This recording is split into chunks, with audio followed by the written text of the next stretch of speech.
Today on Pilot's Discretion, we're talking aviation safety with the AOPA Air Safety Institute's Richard McSpadden. He explains why good pilots make mistakes, what habits lead to safer flying, and what it was like to lead the Thunderbirds. Pilot's Discretion starts right now.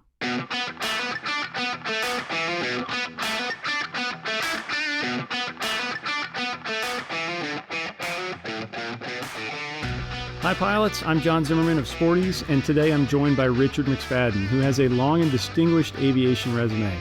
He spent 20 years in the US Air Force, including more than 100 flights as commander of the Thunderbirds. And today he flies everything from a Piper Super Cub to a Cessna Citation. Since 2017, he has been the executive director of the AOPA Air Safety Institute, and in that role he leads the association's efforts to reduce accidents in general aviation. I personally think he is one of aviation's most thoughtful writers on the subject of aviation safety. Richard, thanks for being on the podcast. John, thanks for having me. I'm a fan of your podcast. I'm a big consumer of this Medium podcast, so when you reached out, I was just delighted. So I've been looking forward to this for a couple weeks. Well, you and I could probably talk about aviation safety and pilot skills all day, but I want to start with a fascinating presentation you gave recently. And you were exploring the topic of why good pilots make bad decisions.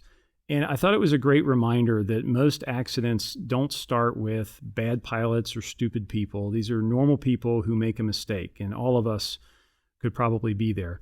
So my question is, how can we recognize we're at risk for making one of those bad decisions? Are there warning signs we need to be looking out for? Yeah, building that presentation helped me assess some of those, and it came from what you're talking about is me seeing good pilots who in the moment got caught in a bad decision.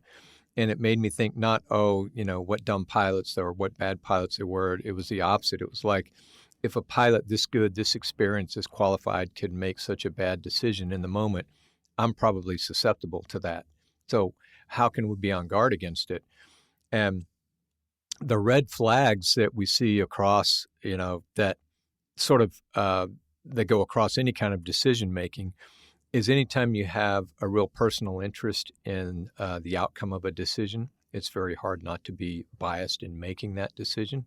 And of course, as pilots, that shows up with the whole get there-itis thing and trying to show people a good time in aviation, make some event that you promised you would be, make it back to work, something like that. And then some of the other red flags that we see are relying too much on past experience. So if you have a tendency to say, well, I've done that before, what can happen is, you've done that before, but maybe you got away with it.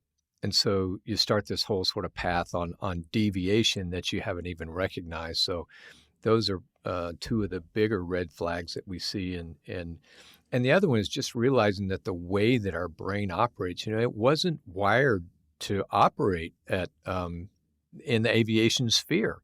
It was wired to sort of operate at 0 AGL and a couple knots, right? Walking around doing day-to-day human things on the earth. So sometimes we just have to be careful of the information that we're processing. Yeah, I think it's a great tip you give there that the more decisions you can make at 0 knots and 1G and air conditioning, often the better, because the ones you make at 120 knots and in the moment sometimes are not our best decisions. As you say, that's not what we've sort of evolved to operate that way. Yeah, and I've begun this other sort of line of thought, John, that's really interesting. I'd like to do more studying it, but that is the safety distinction between the plan and what we actually execute. And we all know that on most flights that we have a plan, and then we go out and we execute. And I think my hypothesis is the closer that our execution is to the plan that we make, the safer the flight is. And whenever we have to ad lib or do things, make decisions kind of in the moment, that's the other thing that really stood out about this research we were doing, is that impromptu decisions in aviation are really a red flag, because you haven't had time to think through all the dynamics that are involved in aviation to make it a safe operation. So that's a really intriguing topic I'd like to explore more. VFR-into-IMC accidents, to me, are a classic example of this. Good pilots making bad decisions. And They've declined somewhat over the years, but at least to me, it seems like they still happen all too often, which is frustrating given, all the tools we have, all that we know about it. Can we solve that problem? I mean, does data link weather help? Do autopilots help? Does better planning help? What is the answer to tackling that?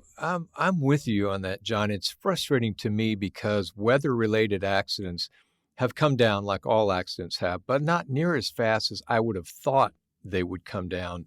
We all fly with the Sirius XM satellite weather that you get piped in, and you got these beautiful displays that come from Garmin and other manufacturers. We have so much good situational awareness now on the weather, and the forecasts are much more accurate than they used to be. And yet still we're seeing somewhere around, I want to say it was somewhere around 18 in our last null report, VFR-into-IMC accidents, 1.5 a month. And total weather-related accidents, is somewhere around 24 or something like that, fatal accidents I'm talking about. So, gosh, you think that's 2 a month of fatal accidents that we're having that are weather-related. With all this new capability that we're having, I just don't get it. And I think I think you're right to draw that connection with, especially those accidents. All of them go back to decision making.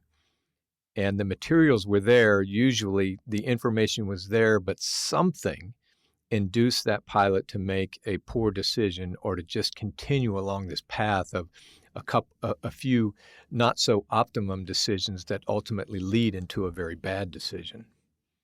Yeah, one of my tools, I know, I do some flying in airplanes and a helicopter that are not IF instrument equipped, so VFR is the only option.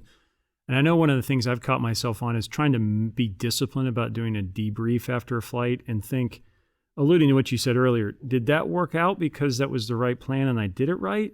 Or did that work out because I got lucky? Because you want to be careful not to learn the wrong lesson from a flight. And I feel like sometimes that can be particularly tempting when you talk about VFR and IMC as well. I made it last time. And did I make it last time because I did the right thing, or did I make it because I got lucky and it may not work out again? Yeah, and one of the things that we see in VFR into IMC accidents is that pilots will make a good plan on the ground, and they'll even say, I'm going to go up and have a look, or I'm going to go up, and at this point, if I don't meet this certain criteria, then I'm going to turn around and come back. And what happens is they launch, and now they kind of move into the execution mode. And I can't tell you how many times, report after report, I've read where they went past the criteria that they made on the ground, convincing themselves once they're airborne that it's okay, they can make it through. And by the time they realize they can't, it's too late because, as you know, once you lose your sort of attitude, reference, and awareness, even if you're trained to do it, it's really difficult to get that back. And if you're not trained to do it, you almost certainly won't. Another example to me where this comes into play is new airplane transitions. And you wrote recently, I thought, a great description of the trap that all of us can fall into. You said, quote, airplanes will lure us to leap beyond our comfort level more quickly than we're ready. So what's your advice for somebody checking out in a new airplane, whether it's a high performance airplane or tail wheel? What's a way to know whether you're going too fast? Yeah, it's one of my favorite discussion topics when somebody will ask a question like, how do I improve my skill level or my ability without going beyond my comfort level? And my answer usually is, you can't. You sort of have to push beyond that to learn something new. Of course, the balance and the delicacy is there.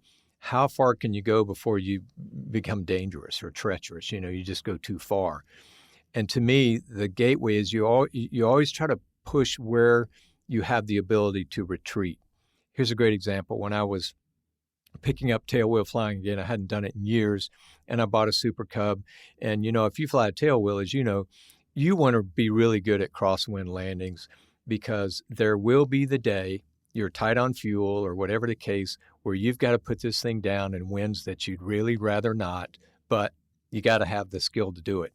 And so I would go out here at Frederick on windy days and on strong crosswind, and we have cross runways. So I would go out and see if I could get the airplane where I wanted it and feel nice and under control. And if it ever wasn't the case, I could just turn around and land into the wind on, the cross runway. That's an example of, pushing to where you can retreat back. And when you're learning IFR and going into IMC, the first time you begin as an IFR pilot, or if you've been rusty and you haven't done it in a while, or if you're going to a new airplane, I'll always fly a new airplane and a new avionics package under IFR rules in VMC conditions first, before I then take it into the real hard, IFR IMC conditions. Yeah, those are both excellent tips.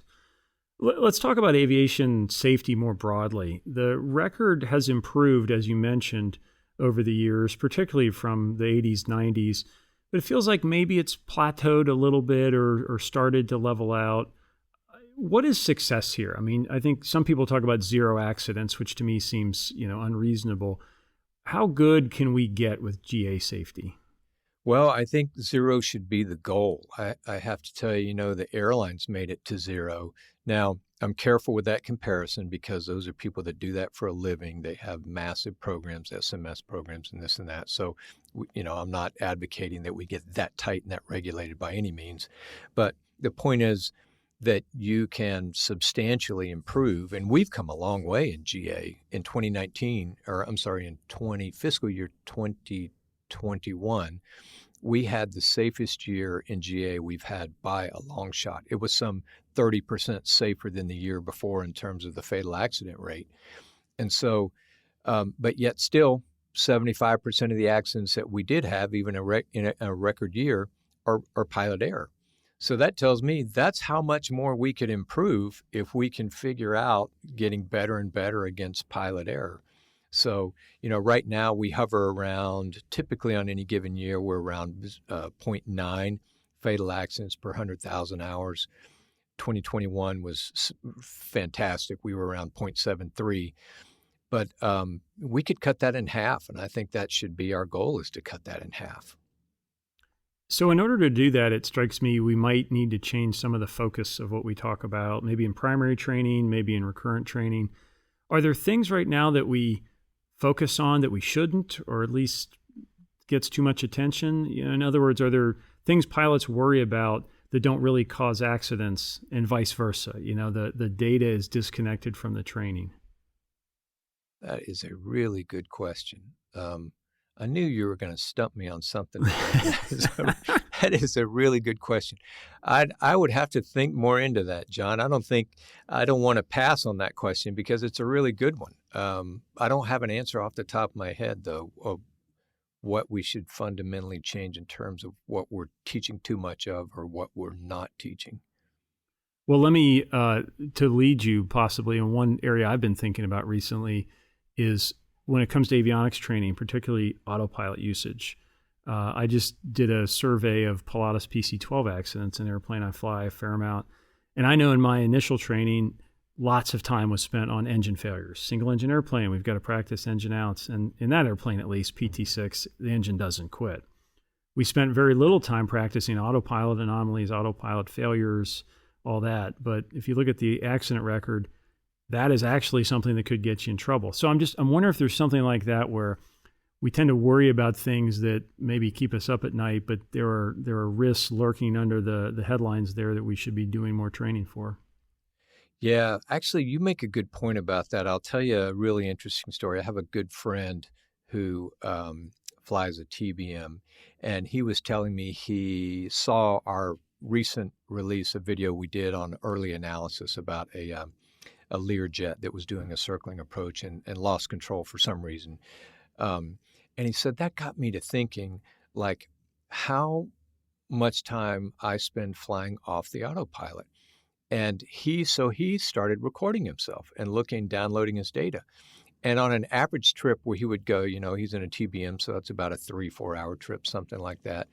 He said, on a total 3-hour trip, how many times on average, how many minutes on average I spend hand flying the airplane? 2 minutes. 2 minutes. So he said, I began to realize that I take off, and as soon as I can, 400 feet, I put the autopilot on, flies it all the way down, flies the approach. I took the autopilot off, flare it, and land it.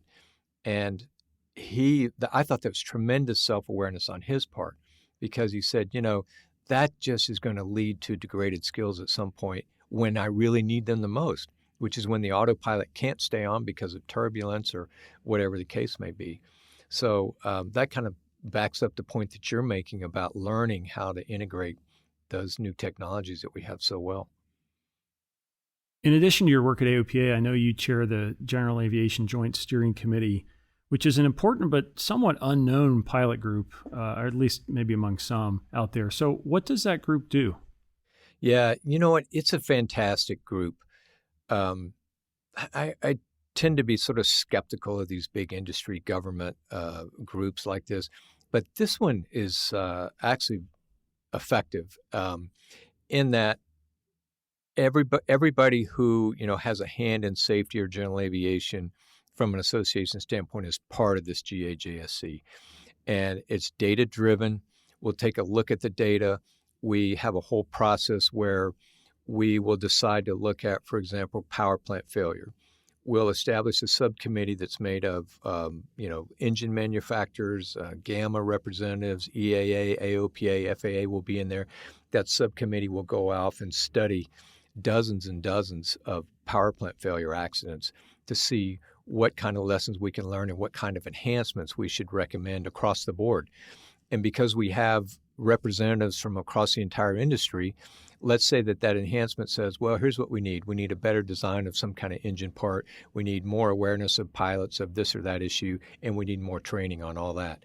Then each of us that are part of that GAJSC take our piece and we go do it.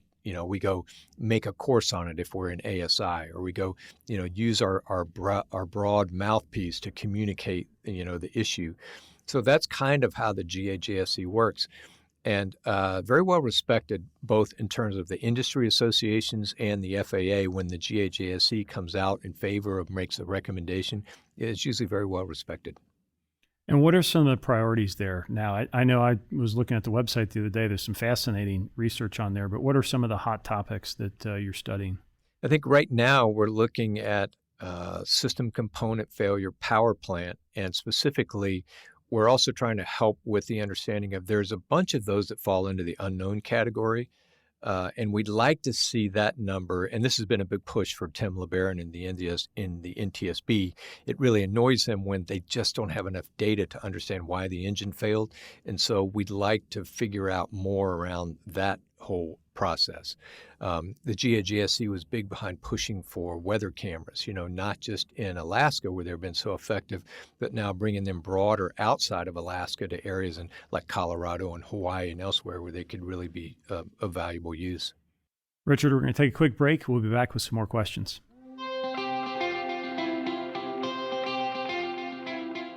An emergency is no time for instruction manuals or complicated adapter cables.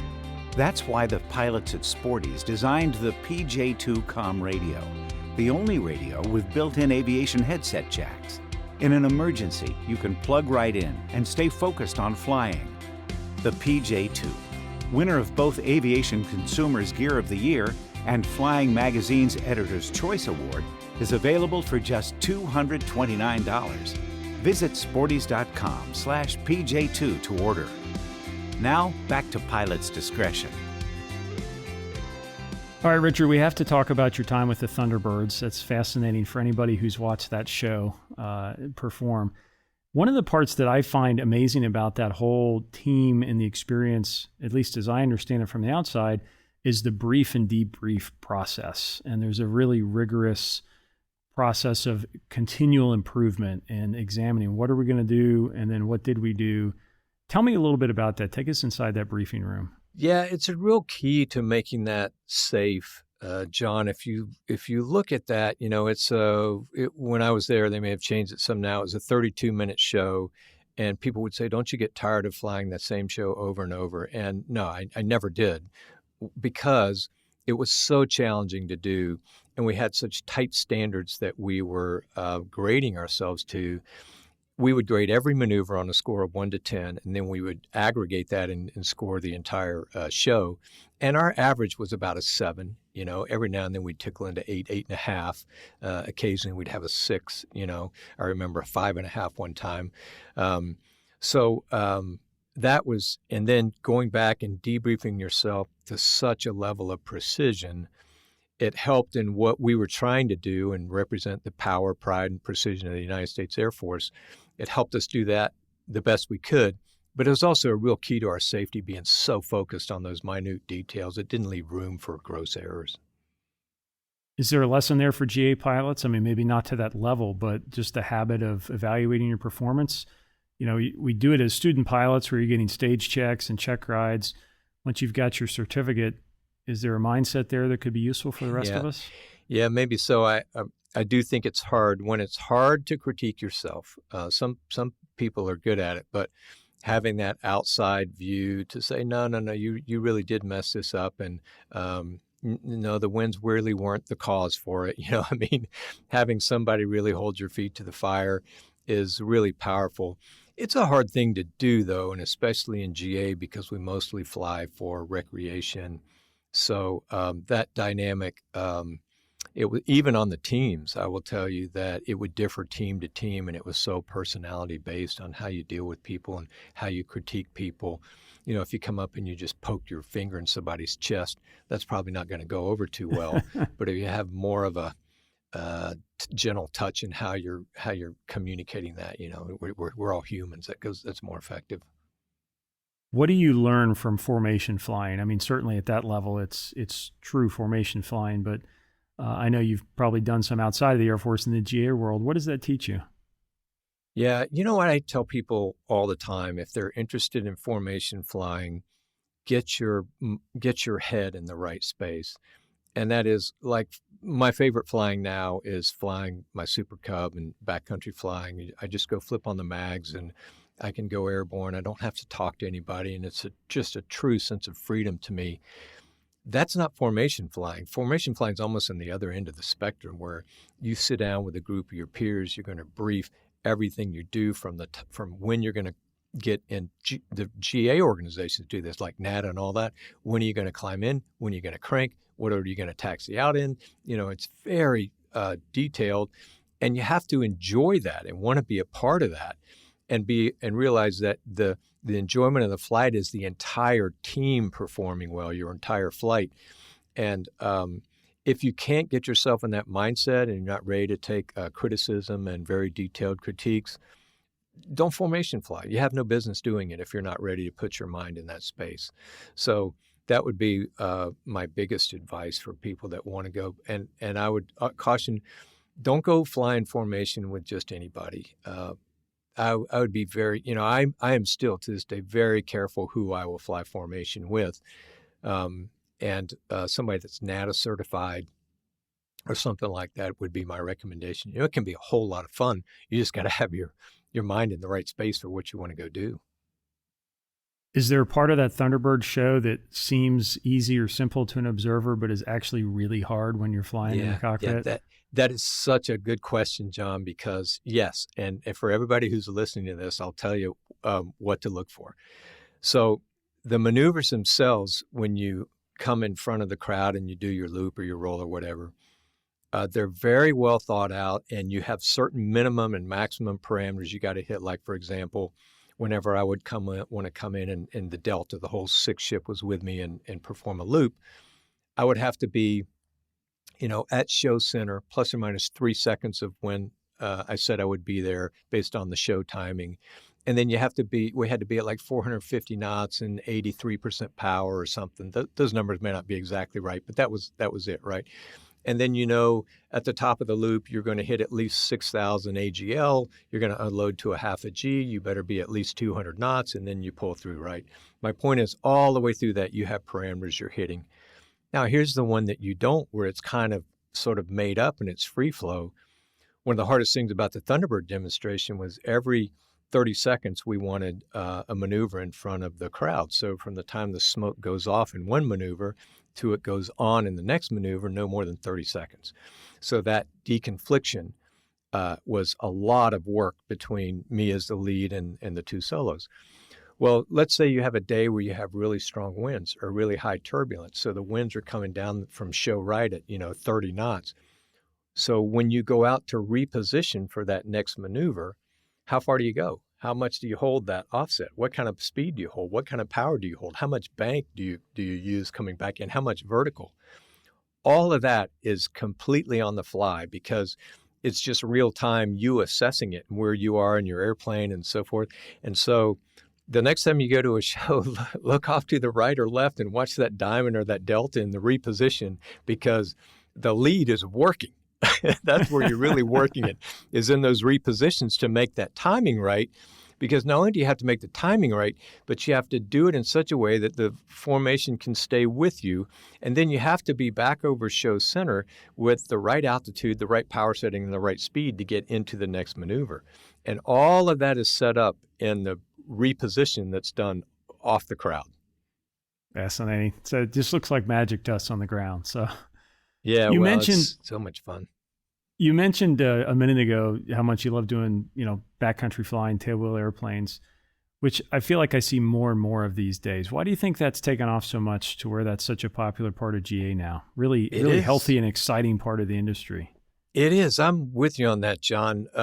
I can tell you guys at Sporties have embraced it. We certainly have, because it's really growing the industry. It's bringing new faces into the industry.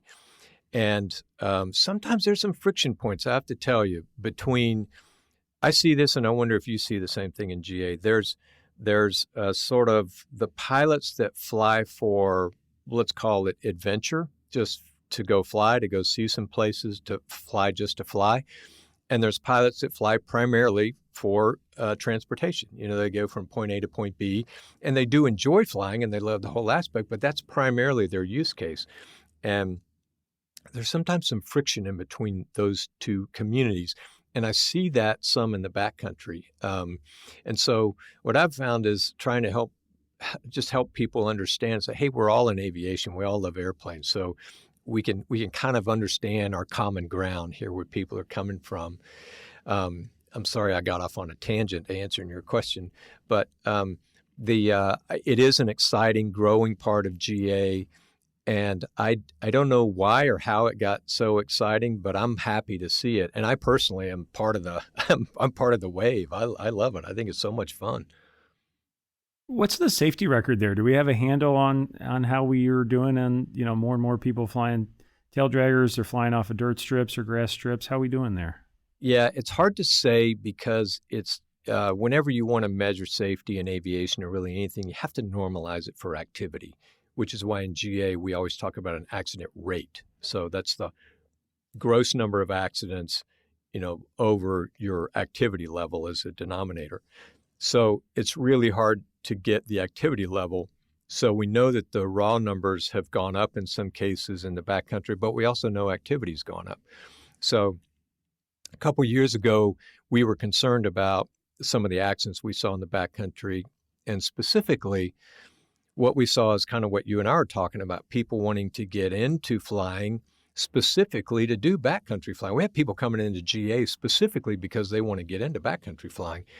And they were watching YouTube videos that were really exciting, and they didn't quite grasp what it took to demonstrate those skills that these people were showing. And so we saw some people really get themselves in trouble with going into one-way strips, going in with overloaded airplanes, getting into winds situations that were too much for them. So we developed this backcountry safety coalition to just sort of help try to get the word out to people that, hey, this is a lot of fun. Come back here and do it. But first, get some training and understand the skill level that's involved. All right, Richard, it's time for our Ready to Copy segment. This is where I'll ask some semi-random questions and you give me your quick answer. So are you ready to copy? I'm ready to copy. You owned a Navion for many years. What's the best thing about that airplane? Oh, stable, beautiful flying airplane. Roomy and comfortable. They're fantastic airplanes. You taught your son and daughter to fly, as I understand it. Would you recommend that, or is that rewarding, or is there some drawbacks to that? Totally rewarding. And I had a good friend give me some advice that said, hey, be part of this I Soloed My Child club. There's nothing quite like it. I would 100% recommend that to any parent. What's the best airplane model the Thunderbirds have ever flown in their history? What's your favorite? Oh, man. My favorite is the one that didn't last very long, is the Thunder Chief, the 105. And it wasn't a very good airshow airplane. It was a disaster. I think they only flew like 5 airplanes, but my God, what a beast of an airplane that was. Yeah, the old Thud. That thing was, what an airplane that was. Where's your favorite place to land one of those tail draggers when you're not on pavement? Ooh, yeah, definitely the grass. I have to say, what's a sleeper is, I've been a lot around Idaho. I've been a lot around Montana. Bentonville, Arkansas, and the Fly Oz network that they have there. Have you? I don't know if you've flown out of there, but I haven't, but I've heard from multiple people the same thing, that it's the best flying you've never heard of. Yeah. Yeah, that's a great way to state it. Yeah. Fantastic. And they have like 50 or 60 grass strips within like a 50-mile radius or something crazy like that. Yeah, you guys at AOPA did a great video on that a little while back that I'd recommend listeners check out. Really, really beautiful looking place. Yeah, I would agree. All right, back to safety. Are autopilots a good thing or a bad thing for aviation safety when it comes to GA? Oh, good thing. Good thing for helping with pilot load. Good thing for helping when you're in trouble to be able to hit the autopilots. It gives you a few minutes, seconds to rest and catch up to the airplane. Yeah, they're a great thing. What counts more these days? Mental skills like decision making or physical skills like stick and rudder? Mental skills, but I also think that's always been the case. What's your favorite nickname, maybe not a generous one, for Navy pilots? Remembering we're a PG-rated podcast. No, I'm going to pass. We had so much fun when I was with the Thunderbirds. We had such a good relationship with the Blues. I'll tell you a quick story. I know we're running out of time, but every year the Blues and the Thunderbirds would have a joint show where we'd get together and we would close it to the public. It was just for us, and we'd have it at Pensacola one year, and then we'd have it at Nellis the next year. And as you can imagine, there was some great flying one day, and then that night there was some great partying. And so those are some really fun times. And so we would make fun of each other and fly with each other. And so I have nothing but really good things to say about the Navy and the aviators there. All right, very diplomatic. I wouldn't expect anything less.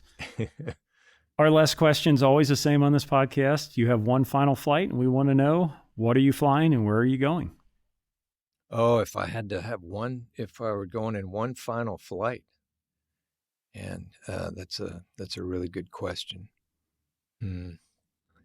I would go into the backcountry, and I would make it a big loop into Idaho and Montana, and just gather some of the friends that I've made along the way. And there's a ton. I mean, it's so easy to make friends in the backcountry, right? That's what it would be. Because to me, that has so much of the fun. It's exciting flying, it's challenging flying, it's beautiful, and the people you meet are just fantastic. It's amazing. I've asked that question many times on this show, and everybody has an airplane, everybody has a place, but most people also bring up people. Other people they would want to share it with, which I think tells you an awful lot about why GA is so great.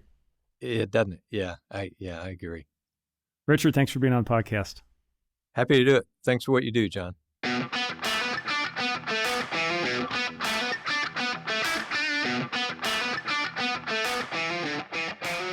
Thanks for listening to Pilot's Discretion, brought to you by Sporty's Pilot Shop, training and equipping pilots worldwide for over 60 years. For more episodes and links to additional information, visit sportys.com/podcast. And if you have comments or guest ideas, email podcast@sportys.com. I'm John Zimmerman. We'll see you next time on Pilot's Discretion.